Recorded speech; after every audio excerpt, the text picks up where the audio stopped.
Hello नमस्कार मित्रांनो, मी वैशाली आणि तुमचं स्वागत आहे माझ्या सफर वैशालीच्या यूट्यूब चॅनलमध्ये. तर आज मंडळी मी गेले होते माझ्या स्वतःच्या हक्काच्या घरी आणि खूप दिवसांनी या घराचं मी दार उघडलं आहे. तर तुम्हाला खरंच सांगते मंडळी, दार उघडताच मनात एवढ्या भावना एकदम जागा झाल्या होत्या. मी दार उघडलं आणि मनात अचानक वेगळंच काहीतरी सुरू होतं. तर आज मी ठरवलं आहे की माझं घर मी जेव्हा जसं राहत होते ना आधी, तसं पूर्ण साफसफाई करायचं. आणि ही फक्त साफसफाईच नव्हती, हा माझ्या आठवणींचा आणि माझ्या स्वप्नांचा मनामध्ये चाललेला गोंधळ होता. तर बघा, मी साफसफाई करत आहे आणि मनात एवढ्या आठवणी जाग्या होत होत्या मंडळी. या घरात जेव्हा येताना प्रत्येक कोपरा माझ्याशी बोलत होता. असं वाटत होतं की इथे किती आनंदाचे क्षण मी जगले होते, किती स्वप्न पाहिली होती आणि आज माझं हे सुंदर आणि छान घर फक्त धुळेने भरलेलं आहे.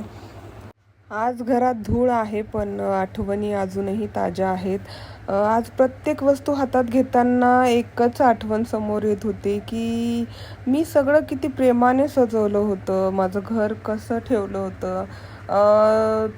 एवढं स्वच्छ घर स्वच्छ होत गेलं पण मी पास्टमध्येच जात होते.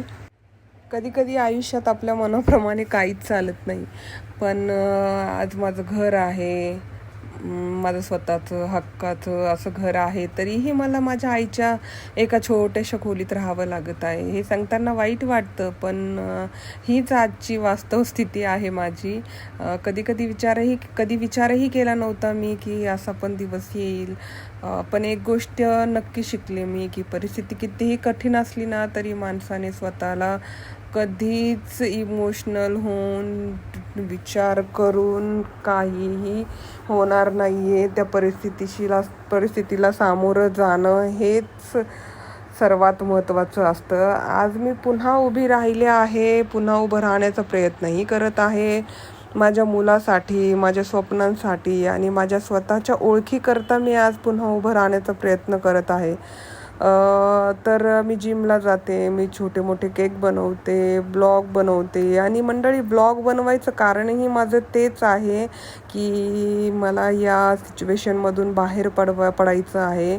आणि मला नाही वाटत की मी अति विचार करून ॲक्शन न घेता स्वतःला स्टॉप केलं पाहिजे, म्हणून मी हे ब्लॉग करत आहे. कारण काहीतरी क्रिएटिव्हिटी होते आणि मी अशी गुंतून राहते ब्लॉग करण्याकरता का होईना. आणि तुम्हालाही सांगता सांगता मी अजून इन्स्पायर होत असते आणि मी स्वतःच असं स्वतःला मजबूत समजते. तर दररोज थोडं थोडं पुढं जाण्याचा प्रयत्न करते, कारण मला विश्वास आहे एक दिवस पुन्हा या घरात आनंदाचं वातावरण होईल. आणि अजूनही माझा संघर्ष चालूच आहे, पण आशाही आहे की सर्व व्यवस्थित होईल, कारण रात्र झाली तर सकाळही होतेच. आणि मंडळी, तुमच्या प्रत्येक लाईक, प्रत्येक कमेंट आणि प्रत्येक सबस्क्राईब मला ही नवीन ताकद देते, मला मजबूत बनवते. जर तुम्हालाही तुमच्या आयुष्यात असा संघर्ष करावा लागला असेल तर तुम्हीही मजबूत राहा, कारण विचार करून काहीही होत नाही.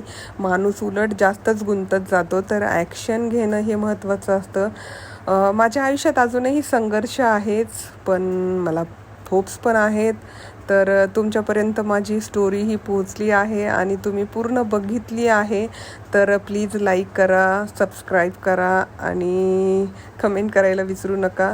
तर पुन्हा भेटूया सफर वैशालीच्या पुढच्या प्रवासात. तर बघत राहा सफर वैशालीचा रोजचा दिवस वैशालीसोबत. थँक्यू.